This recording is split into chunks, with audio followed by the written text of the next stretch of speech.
second type of agriculture which we are going to see is the shifting agriculture.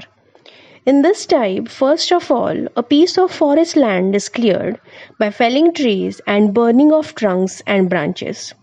Ashes are mixed with the soil to make the soil fertile. Farmers clear a patch of land and produce cereals and other food crops to sustain their family. Crops like maize, yam, potato, and cassava, that is arrowroot, is grown. After one or two times, when the soil is utilized for growing crops, it loses its fertility. When the soil's fertility decreases, land is abandoned. Farmers shift and clear a fresh patch of land for cultivation.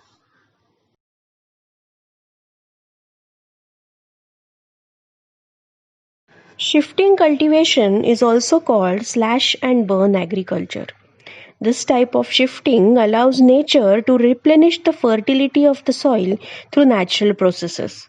Land productivity in this type of agriculture is low as the farmers do not use fertilizers or other modern inputs.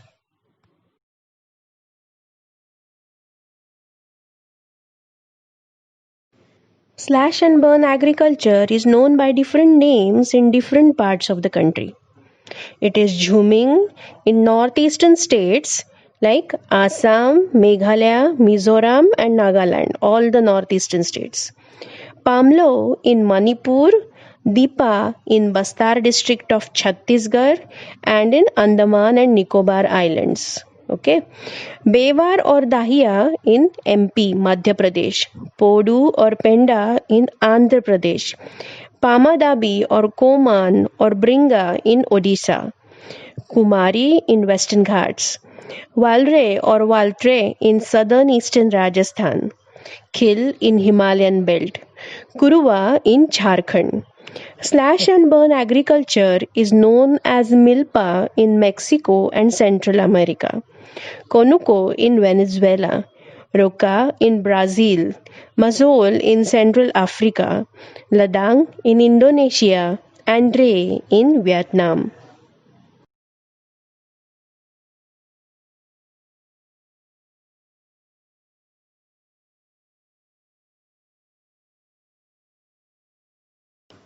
There is one example which is given in our textbook about Rinja. She lived with her family in a small village at the outskirts of Dipu in Assam. She enjoyed watching her family members clearing, slashing, and burning a patch of land for cultivation. She often helped them in irrigating the field with water running through bamboo canal from the nearby spring. She's using bamboo canal. Okay. She loves the surrounding and wants to stay here as long as she can. But this little girl has no idea about the declining fertility of the soil and her family's search for fresh patch of land in the next season. Now, let's understand what drip irrigation system is. So, in the next slide, information about the drip irrigation system is given.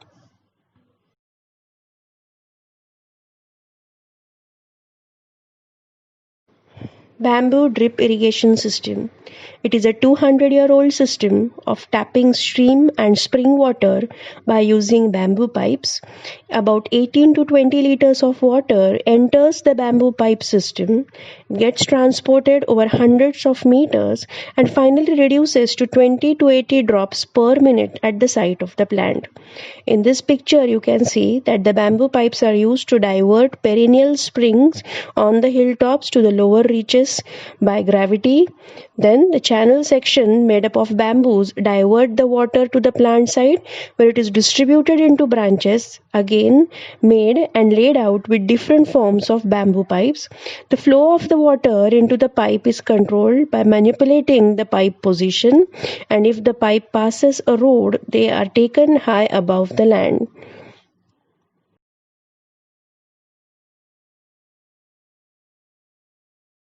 Next type of farming is intensive subsistence farming.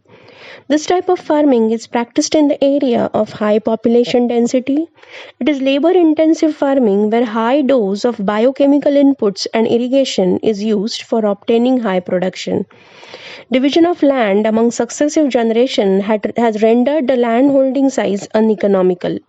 Farmers continue to take maximum output from the limited land in the absence of alternative source of livelihood. Thus, there is enormous pressure on the agricultural land. Food crops are generally grown through this method.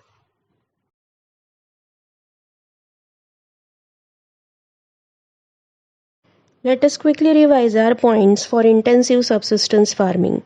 Practiced in area of high population density, it is labor intensive farming. Land holding size may vary, can be small, can be big. In areas where irrigation has been possible, farmers use fertilizers and pesticides on a large scale. They have also brought their land under high yielding variety of seeds, HYV seeds. They have mechanized agriculture by introducing machines in various processes of farming. Then there is enormous pressure on the agricultural land as the population density is very high. So if high use of biochemicals and biochemical input is there on this land, correct? So food crops are generally grown through this method.